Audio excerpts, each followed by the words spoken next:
Welcome everyone to yet another episode of Pod on the Apex. We have an exciting episode for you today, and we're going to yes, we're going to talk about Liam Lawson. That's everybody wants to hear about Liam Lawson. We're going to talk about that, but first, we need to talk about that Chinese Grand Prix.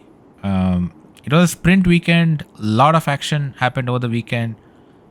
We saw a lot of different winners, a lot of different teams getting something out of it. Of course, as the resident Ferrari fans over here, the weekend ended in a massive disappointment. But let's talk about the good things first, right? Let's talk about the sprint. The sprint was amazing. Lewis Hamilton won the sprint race from pole, and Yeah, I think Charles also had a good race, right? I forget to bring up the results. fourth. P4, yep. Uh, Charles was P4. Um, George Russell somehow sneaked into the podium, right? I won't be surprised if George just, I don't know, man, somehow ends up winning the title without winning a race this I wouldn't be surprised if George is like a eight-time world champion by the end of his career. year. Okay, pulling up the sprint Well, result. Okay, sorry, our bad. George was P4, Charles was P5, P5. Max Okay. was P3, Oscar was second, and Yuki in the Racing Bulls was P6, and that, yeah, we'll talk about that later when we talk about Liam Lawson. But yes, Aniket, we in our season preview, we said that Hamilton will probably take 2 or 3 races to come to bearings, right? Ignoring the full race because Ferrari did Ferrari things, changed the car setup, ruined the car, and then got the driver disqualified. Let's forget about. Let's assume the race never happened. Considering just a sprint happened, did you get used to being a Ferrari fan, Aniket? Did you expect Lewis Hamilton to win in his second outing ever as a Ferrari driver?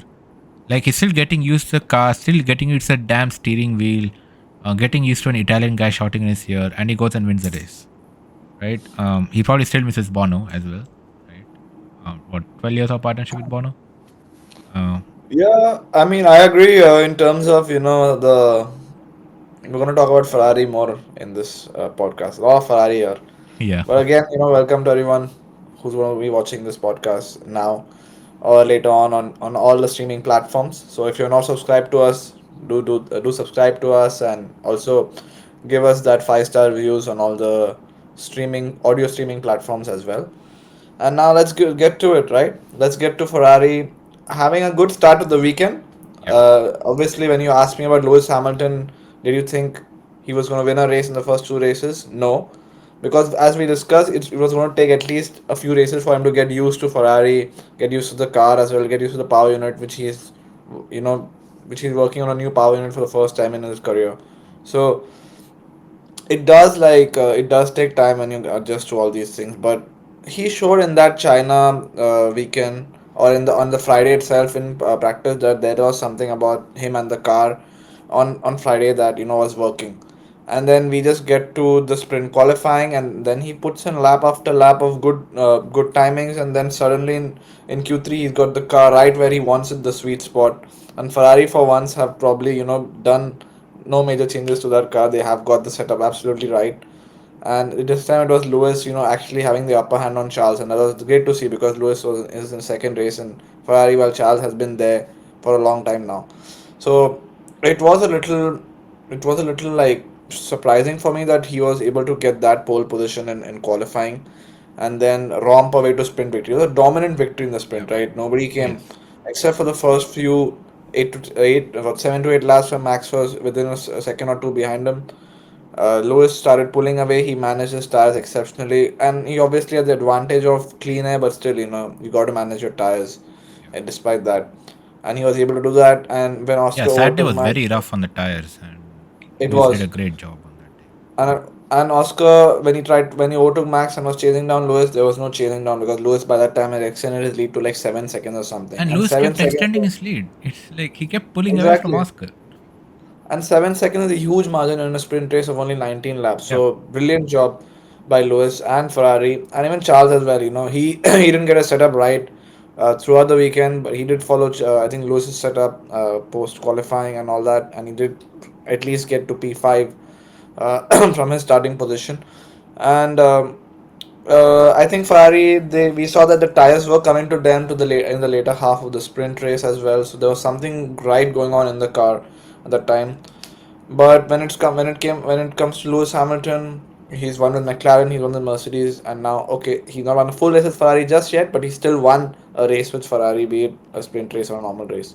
He's a winner with three different constructors, and nobody can take that away from him. And also in a second race, so a beautiful thing to see. And winning in red is just something special in front of the crowd. The crowd was supporting him all damn weekend. That was special. So Ferrari, good weekend in sprint, Yeah, but the race we're going to talk about in just a bit, not very good. yeah. I think China also, I think they had they had a huge Ferrari fan base and they had a huge Lewis Hamilton fan base, right? So if past Chinese races, you would see you know, one big red section and one big, silver slash black section in the crowd, right, with the Mercedes colors. Now those two have become one. Obviously, nobody's supporting George Russell, but sorry, George Russell fan. There are some people supporting George Russell, but Joel has like five fans. It's okay. but yeah, I think these two massive fan bases have merged. So China was just like this massive wall of red the whole weekend. Sure, you had McLaren, supporters, Red Bull. Obviously, Red Bull had a lot of supporters too, with Max winning the last 4 years. But yeah, I think the Lewis and Ferrari fans coming together to just create this massive red wall in the grandstands, and that was just a sight to see. But yeah, coming back to the sprint, how impressed were you with Kimi Antonelli? This kid is going places, isn't he? I think Toto feels very vindicated.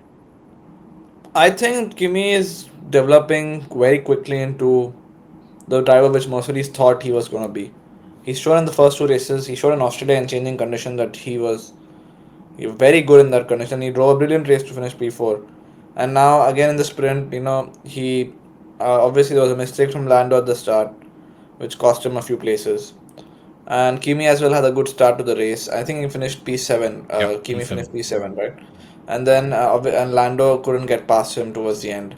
So he's showing me a little bit as to I mean showing me a little bit as to how Lewis was when he first joined McLaren in 2007. Obviously, Kimi Antonelli is not winning races or getting on the podiums right away, but he still is showing me some glimpses of that Lewis Hamilton form which he had back in 2007. That give him the car, give him the tools, and he'll try to make the best out of it. He showed that in the first race. He showed that yesterday, or I mean last week as well in China. So it does seem that he's getting accustomed to the F1 world very quickly, and that's what Mercedes need. They need someone who can adapt quick because they need to.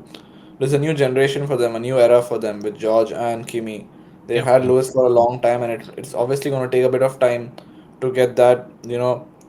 Lewis's mark on Mercedes was too much, right. basically, Yeah, for them to. People thought they could never recover from that when they took a decision. But now, with Kimi developing quickly, they might still have a chance to look past Lewis and maybe look forward to this new era in a bright and positive way, yeah. with Also, both the new drivers giving their regulations best next shot. year, and Yeah. so yeah, good year for Kimi to bed in with the team, get accustomed to all the And there are still Mercedes rumors going on customs. that Mercedes does have the best power unit for Yeah. next year. So if that's the case, then they are the right team in the right spot. Yeah, I mean Mercedes has traditionally been very strong power unit wise. Even before Mercedes became a works team, when they were, I mean, the de facto works team in McLaren before, they always had very strong engines. Yeah. Just the early 2000s, I mean, Schumacher ran away with 5 titles because the McLaren had garbage Reliability reliability. issues. Yeah, Yeah. very bad reliability, aero issues, all of those things. If not for Kimi, the team would have been nowhere. Even though they had a very good engine, they have very good straight line speeds. So yeah, I think with Mercedes, the engine is maybe the problem. Obviously, Toto is not going to let the team have a bad aero. Yeah, the Mercedes is I mean, too it's good of a about functioning time they team for that. recovered. I would think that okay, this is another transition season for them with Lewis leaving, but it's been a long time since we saw them on top of the podium. And their team has been used to winning for so damn long. So Yeah, they maybe it's won eight 2026 they consecutive start winning constructors again. titles. Yeah, Yeah. we'll see how it goes. But Kimi, good choice, and I mean George is like this. He just Georges his way to P3 or P4 or wherever every damn race. I have no idea how that happens, but yeah, Yeah, man, George Russell, like, man, it's like uh I don't know what that guy is just incredible. You remember that gif from The Office? Um, Dwight is standing, Angela just pops up next to him, and Dwight's like, ah.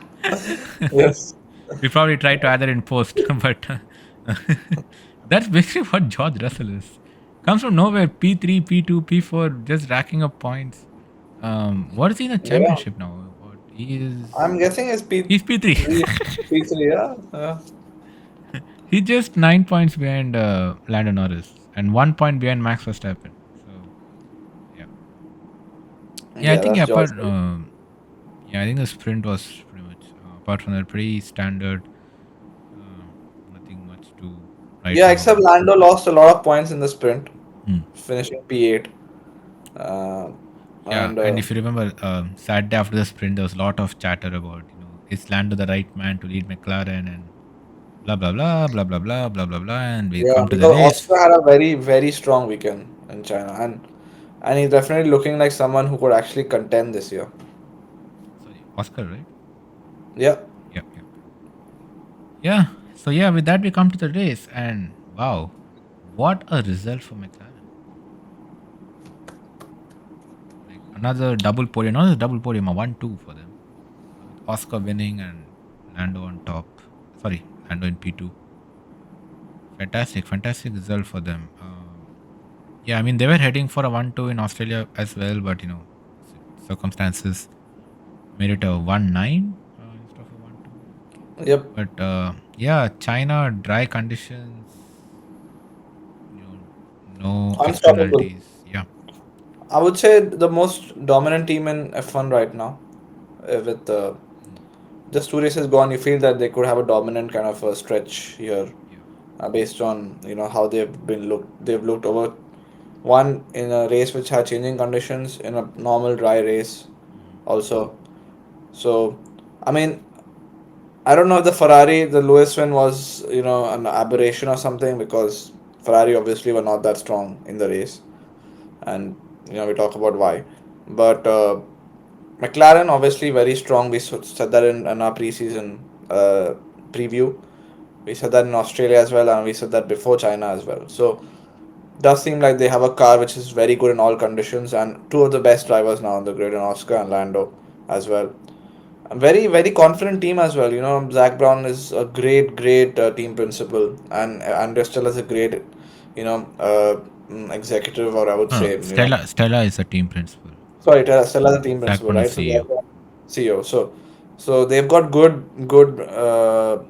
brains and good people in that Yep. front office or management at this time. So the team is very high on confidence. The car is very good. Drivers are very good. And Oscar and Lando, it's about them, like right now. We want a race between Oscar and Lando. We've not got it yet. The team is still holding that back. In the last race as well, we didn't get any glimpse of that. The team is trying to manage that situation, but I'm sure we're going to get that situation in the next couple We'll of get it at races. some point, but I think also last race Oscar was very strong. He finished the race 10 Yeah. seconds ahead of Lando. So I think he would have finished ahead if not for the safety cars or whatever. I don't But know. Lando did have the brake pedal issue Right. as well, so he couldn't get close to Oscar, although he was trying. And yeah, I think they are again running away with it this Yeah, season to just start think the about season. it. With a brake pedal issue is P2. Yeah, And exactly. like, George, well, yeah, George is And nobody P3. had a chance to beat them. Like nobody came close to them in the race. Yeah, yeah. Yeah. So I mean, McLaren. There's nothing much to say apart from they're the team to beat to start the season. Yeah, and if you consider that the first round of upgrades generally come around round 6 or 7, which is Yeah. round 6 is Miami, I think. Miami, round 7 is Imola. It'll probably be Imola. Imola because it's in Europe. It's just easier for teams to upgrade it in a European race. So yeah, we might just see 6 races of McLaren wins, and that might be enough to get them the title. Last year we saw Max win 6 races and he had the title. By the end of the year, Lando could never really catch him. Of course, if we see Lando and Oscar exchanging wins every weekend, then that would make it interesting. Yeah. But yeah, otherwise a dominant weekend. I mean, where it the actual race, McLaren was very strong. But if you talk about Ferrari, they did make car setup changes after the sprint because I think since last year or the year before that, um, park firm is lifted after the sprint, so you can make setup changes. And yeah, And for Ferrari, once, I wish that rule was not there. yeah, exactly. Ferrari, in their ultimate wisdom, decided to take a car that just won a sprint and decided to meddle with it and made it just so much worse. And even Crofty and Coulthard, Alex Shah, basically all the F1 commentators, whichever stream you take, they're all wondering what happened to the Ferrari pace. 3 hours ago they won a sprint, they won a race just like a few hours ago, and now they're like struggling. They barely made it into Q3, and the pace was completely short. Yeah, I don't know what changes they did. They did some changes because Lewis spoke about it after Yeah, qualifying. He spoke about the car not being the same. Uh, and there was no reason for them to be P5 and P6 after the great sprint they had in P5 and P6 in quali, after the great sprint race they had. So definitely the changes, whatever changes they did, it hurt the performance of the car. It led it to being more unstable, and ultimately this ruined their race as well. So starting P5 P6, they did jump Max at the start, both of them, but in that consequence, Charles lost his front wing end plate, and the car and became faster. and the car did become faster, but there was still P5 P6. Lewis absolutely had no pace, so there was a point in the race where Lewis and Charles swapped so that Charles could go after George Russell with that modified front wing of his. They didn't change the front wing as well, thinking that it's better just leave it on since he's doing so well anyway. So maybe that's the plan for them going to the next race, is to just take out a part of that front wing, and that's the upgrade they've got. But Charles did try to get close to George, but again, with the tires being so sensitive in China, it was never it was never going to happen. Especially to close on that gap to Charles. And then Max went, ultimately like came back in the race. Lewis had to pit because his tires were going off. He had no pace. He just wanted to try something different. And I think Max got what Max got Charles at the end, right? Max overtook Charles Yeah, he did. He did. towards the Both end. Ferraris were, I think, overtaken. And then what happened after the race? We Yeah, got so Ferrari, end of the race, Ferrari set historical record. First team ever in F1 history. Ferrari casually setting records on a Grand Prix weekend. Ferrari became the first team ever, I think, in F1 history to have both their drivers disqualified for technical reasons. Different technical reasons, sure, but disqualified nonetheless. Um, we had Charles, get disqualified for weight Plank. reasons. No, no, no, that was Lewis. I think Oh Charles yeah, was that's that correct. was Lewis. Yeah, Charles got disqualified Hmm. for the car being underweight, and Yeah. Lewis was Lewis, disqualified by the skid marks on the yes, some on the Lewis plank. got disqualified because his, the skid plank, whatever on the bottom of the car, um, obviously that rubs against the road, and because the cars are so low, that rubs against the road. There's normal wear and tear that happens during a race, and there are FIA regulations that say how much that plank can, how thick the plank should be, a minimum thickness at the end of the race, right? And obviously, cars, no, sorry, cars, teams don't want that plank to be any thicker than they actually need it, because, well, if the plank is too thick, then you're increasing the ride height of the car, and then that costs performance. So obviously, teams do a lot of calculations to ensure that this plank is, obviously, you can do mathematical and physics simulations, and figure out at what starting thickness, um, we start with, what we end with, and try to figure out what, have some engineering buffer in it and figure out a thickness for the plank. But clearly, I don't know, Ferrari punched some wrong numbers in a calculator, and what we ended up with was Lewis's plank was thinner by I think like a fraction of a millimeter. Yeah, I mean, you can take a card or something and, Yeah, you like see that it was like thinner than a credit card basically. credit card, yeah. The delta in Lewis's plank, thickness. But you gotta draw a line somewhere. You can't say, oh, it's just a credit card thickness. Ferrari didn't fight it, so Ferrari basically took the took both of them and said, yeah, we are it's our bad. Uh, no appeals, nothing of that sort. Ferrari took the double disc in his stride. But yeah, what a horrible, horrible way to end the weekend. Like, After all the highs in the sprint, the yeah, whole race just comes crashing down. They go away from China with 0 points from the race. And I feel they're already out of the constructors championship. They're like more than 60 points down on McLaren already. So yep, yeah, I mean, like that's just Ferrari things. And it's the second time that Charles and Lewis have been disqualified together. Obviously, Lewis was Mercedes back then, but it's so ironical and you know, so hilarious that Lewis and Charles have been disqualified again. yeah. And we So also had Pierre Gasly disqualified in the race Pierre Gasly as well for disqualified also for for weight reasons. yeah. And Fred Vasseur also came out recently and said that there could be more disqualifications, as teams are pushing the limit of their cars. So maybe we might just need to be open to the fact that teams there could be more teams facing these issues, and maybe they might have to alter the cars or be more conservative on the car and so on. So Yep. yeah, we'll see like if that happens again or not. But cruel way for Ferrari to have the weekend Yeah, taken away from and them. if you look at the weight difference for Charles and Pierre, um, the car came in at 799 kgs at the end of the race, and the minimum weight is 800, just a kilo. And before any of our viewers wonder if you know the broken wing of They can Charles's change it. car affected those calculations, no, Ferrari changed the wing for the calculations. They put a fully functional front wing and then weighed the car and was still underweight. So it's not because of the wing. They probably underfueled it too much and then not Yeah. enough. Sorry, not underfueled it. No, actually, they they do drain the fuel from the I cars. mean, it's more like lift and coast was not done Yep, enough, yep. I feel. So maybe, I think they should have just given a kilo of sweets or something. And here, take a kilo of sweets and that's 800 kilos. Yes. Yeah. So again, this is a mass of the car without fuel. So I don't know what was Ferrari doing. Like, come on. Like we did see Charles trying to go over the grass and collect all the rubber marbles.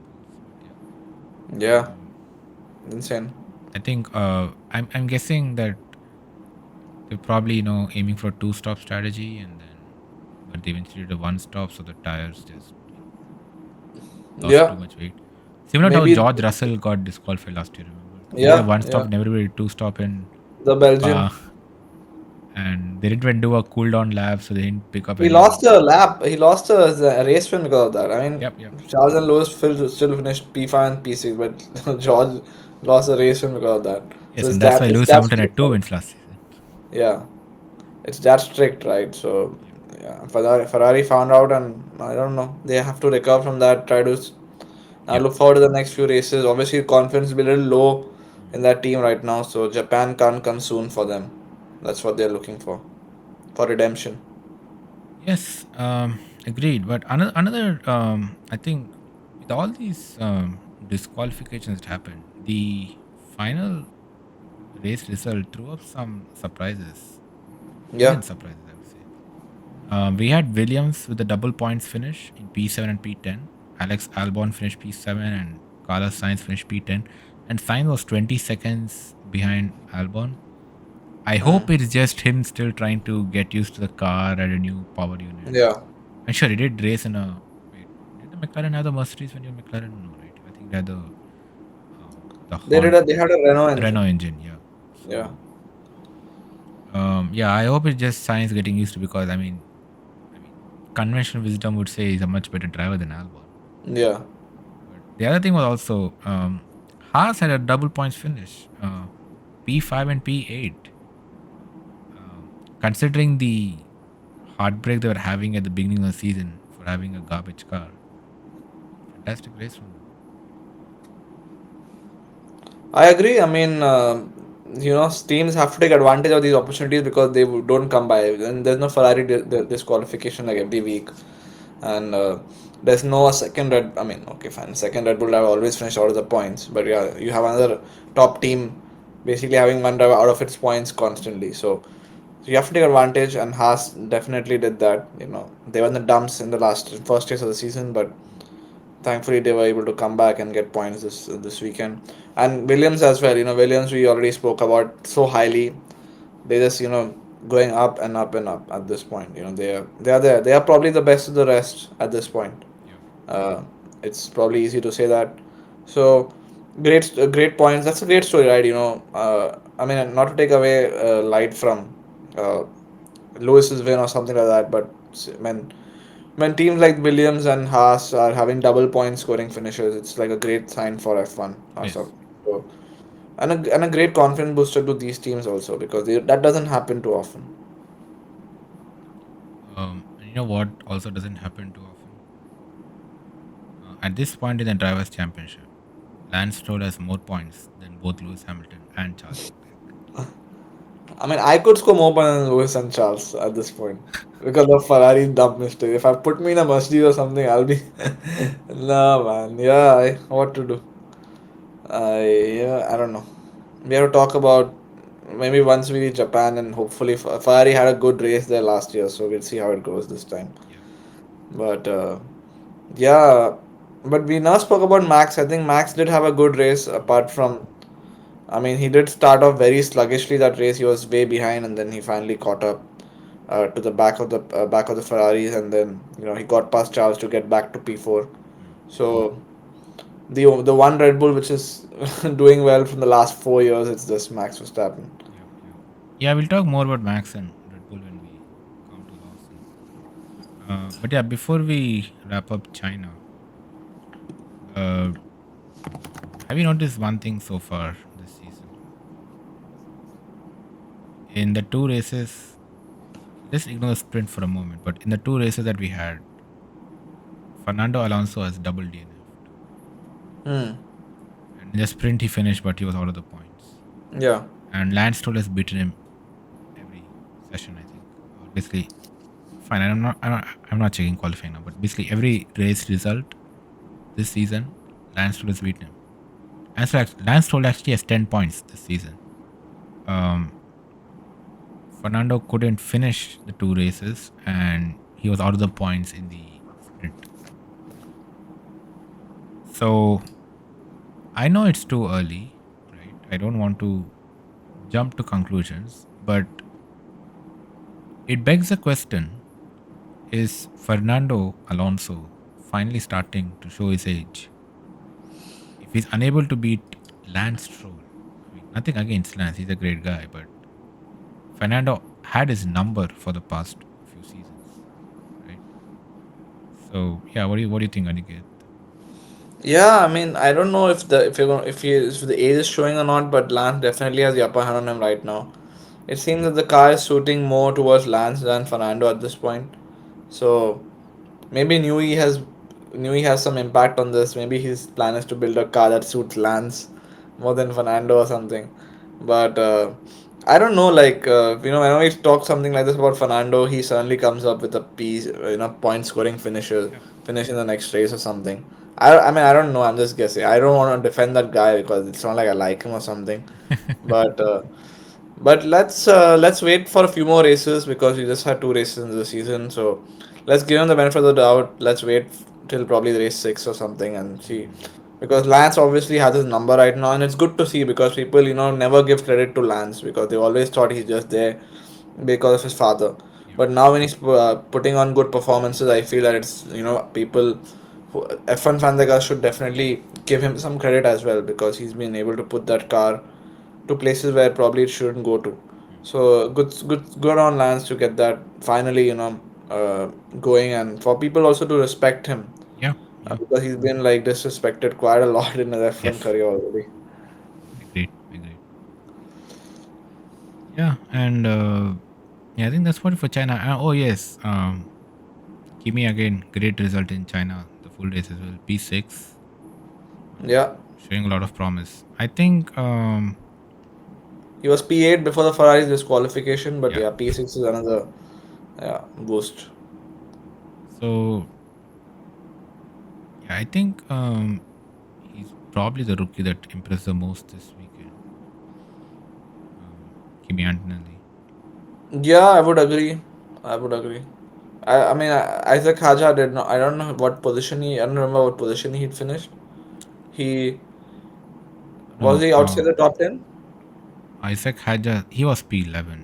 Yeah, Okay, so he just missed out on points. yep, yep. He Okay, was like yeah, he was 2.5 seconds but behind. at least he finished the race, which was good because I had predicted Isaac Haja as Right. my rookie of the race, and Mm.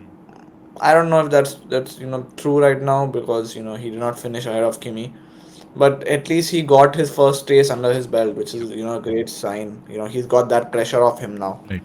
It did show promising signs in qualifying, and because the Racing Bulls car is pretty genuine actually this season. I mean, also to be fair, I think when we did a rookie of the race predictions, we excluded Kimi because we expected him to be the rookie of the Hmm. race Yeah, right, with right. that Mercedes car. Yeah, I Yeah. think Isaac Hadjar was a good shout. I think I went for Bortoleto, and yeah, he was third last. Hmm. But Yeah. I think he did have a better sprint. I'm not sure. Let's see. No, he was P8 in his sprint. Never mind. Oh no, Bortoleto did not have a good race. Yeah, Good weekend in China. yeah, Bortoleto didn't have a good weekend. No. But yeah, Isaac Hadjar, very good weekend, P11. I think Yep. another rookie that had a very good weekend was Ollie Behrman. He finished in the points, P8. He So did. He did. Yeah. yeah, another good yeah, good weekend for him as well. So yeah, I think we should now talk about Red Bull. You know, kind of segue into the next topic. Um, yeah, so a couple of days ago, Red Bull made this bombshell announcement that they're going to replace Liam Lawson with Yuki Tsunoda for the Japanese Grand Prix. And Lawson goes back to Racing Bulls, and Yuki Tsunoda gets promoted to Red Bull for Japan. Also, Yuki Tsunoda's home race, and it. Yeah, this I think this was a move that made no sense. I think Red Bull has been making a series of bad decisions this season. So they first announced, yeah, I mean after they let go of Sergio Perez, they announced that Liam Lawson would be Max Verstappen's teammate, which was a very, very surprising move Yeah. because here you had Yuki Tsunoda, who has been in the junior team, not okay, not the junior team, the B team, right? Racing Bulls, Alpha Tauri, all the litany of names that they've had. Here's Yuki Tsunoda. He's been in the B team for the past 4 years. Right? This is fifth season. And sure, Tsunoda started out with some anger issues and all that, but he has been consistently putting in results in that car. And like for the last couple of seasons, Alpha Tauri, RB Racing was what we call them, didn't have a very good car. It was a pretty bad car, but Yuki still managed to get results out of it. I think if not for the Alpine double podium in Brazil, they would probably be the best of the rest last year. So here you had Yuki Tsunoda making things happen in a not so good car. And what does Red Bull do? They just pass over him and they say, "Oh, Liam Lawson is one for the future. Liam Lawson has great mental fortitude. Liam Lawson can handle the pressure of Red Bull racing." Which basically they were kind of implied that Yuki Tsunoda is crap under pressure, right? Yeah.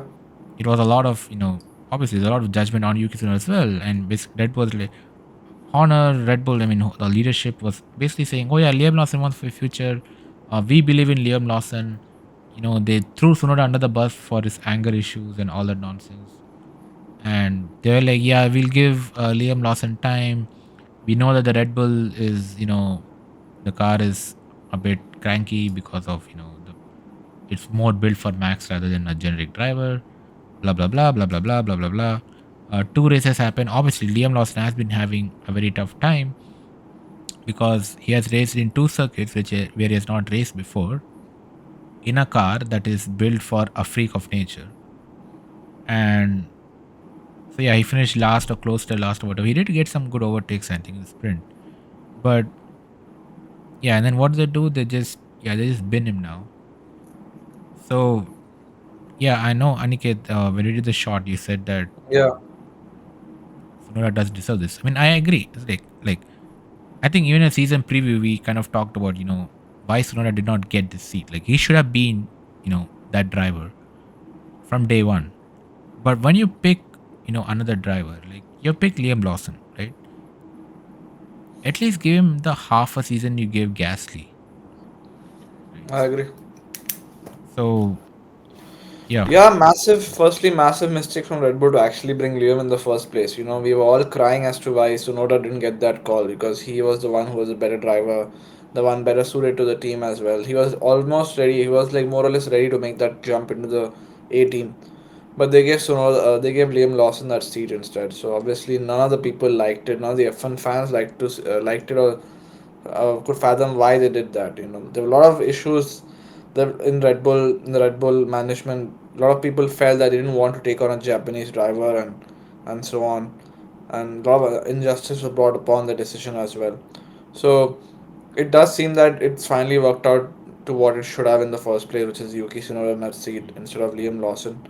It's unfortunate that the way Lawson started off his F1 career with Red Bull in two bad races, two like P20 qualifying sessions is not ideal.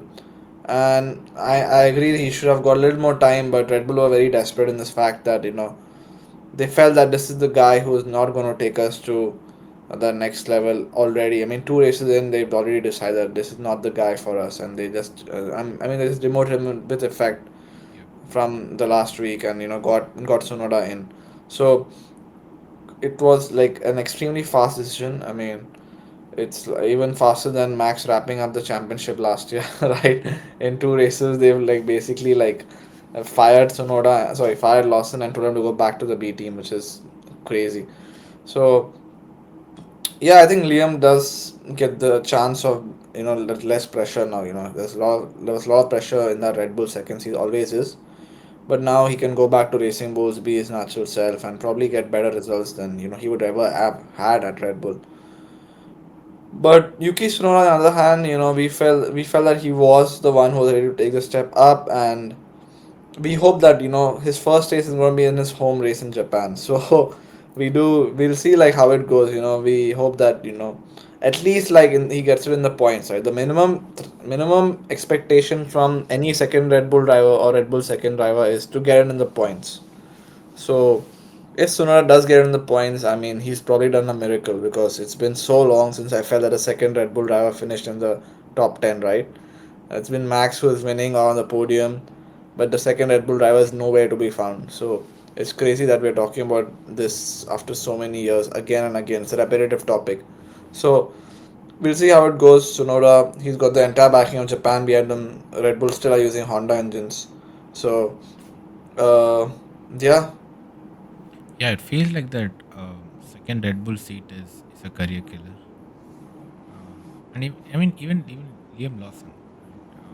When they get demoted after two races, um, like obviously Liam will leave Red Bull at some point, right? It's probably decided now that he'll leave Red Bull at some point in the future. He's probably not staying in the long term unless he really turns it around and so Max somehow leaves and he gets more chances. But if you look at the past two drivers who were teammates of Max and got binned, um, past three, let's say, right? You had Perez, you had Albon, and you had Gasly. Perez has effectively gone into retirement, right? I don't think any team is going to take a chance on him, right? Even though Perez was a very good driver, um, and I mean, sure, I don't think Perez cares too much because I mean he has kind of had a decent career with Red Bull and even before. So yeah, let's let's skip out Perez. He probably doesn't care too much that his career is ended. Maybe all he wanted to retire. But if you look at Gasly and Albon, these two were considered very good talents when they were in the Red Bull Driver Academy, right? Um,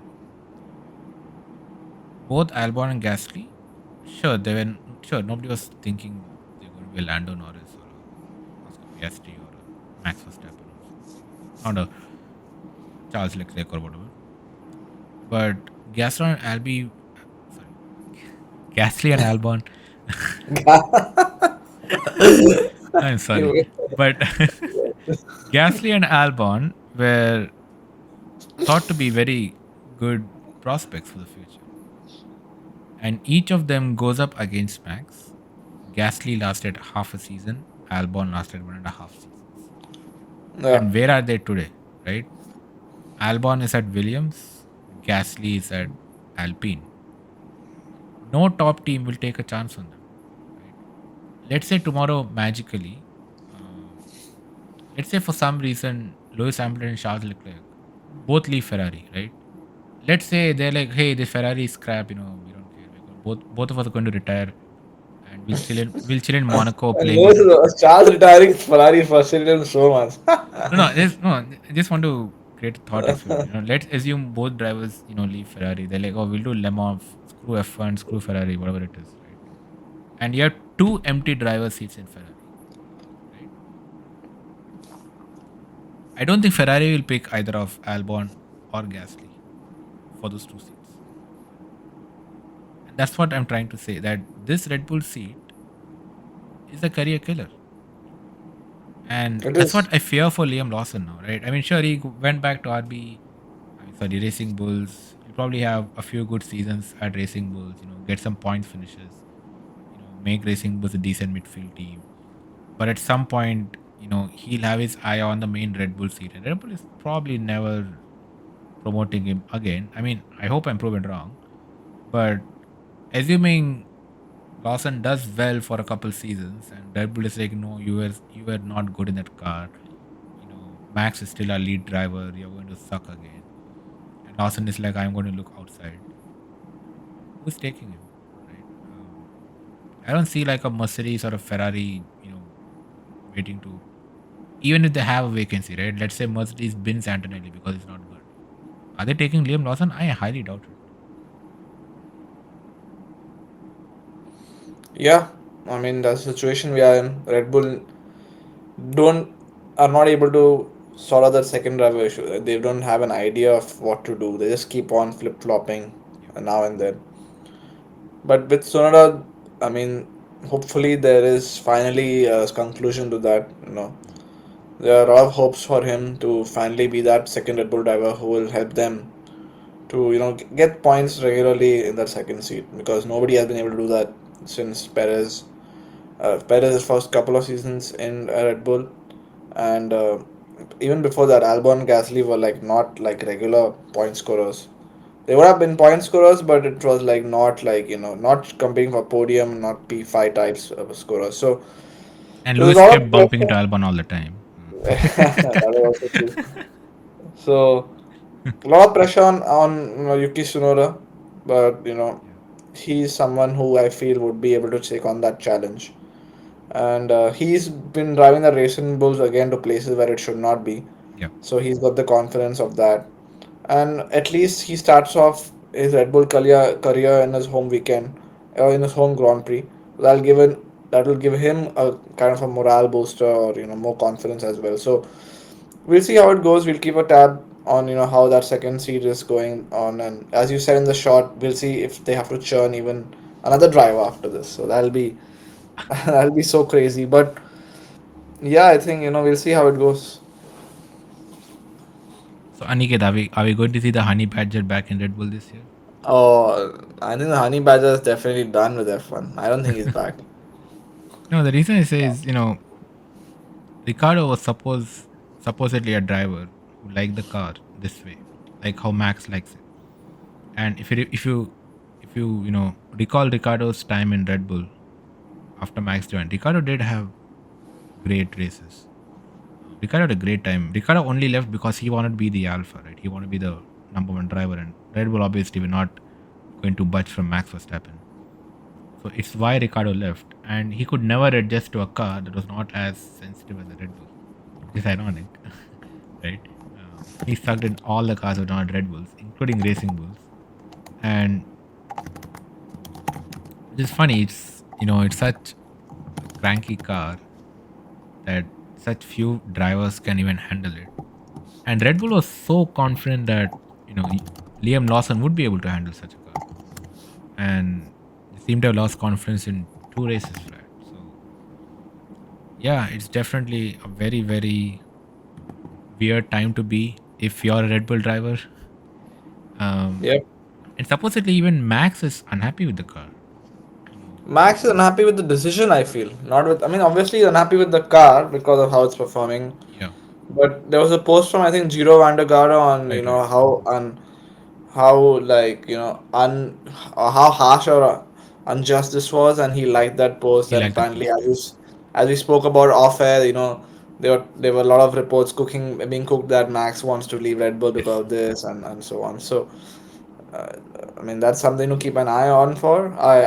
But yeah, it's just, I mean, it's not unjust, but it's just the harsh reality of the second driver seat now at Red Bull. yeah. And I think also there was some end of the season. There was some technical analysis which basically said that obviously you have seen Albon's podcast, right, where he said you know the car gets its best performance when it's very sensitive in the front, right? But obviously you can't drive such a car, right? I mean, nobody can drive such a car. Um, and the only exception is the Max. Obviously, he isn't like full sensitive, but he is a driver who likes it more sensitive than other other F1 drivers. Now, last season, Red Bull obviously was optimizing for Max Verstappen's preferences, and what they said was that Red Bull started over optimizing that car's front end so much because Max liked it. They never realized that the car was losing performance because Max kept driving that car to places where the car should not have been.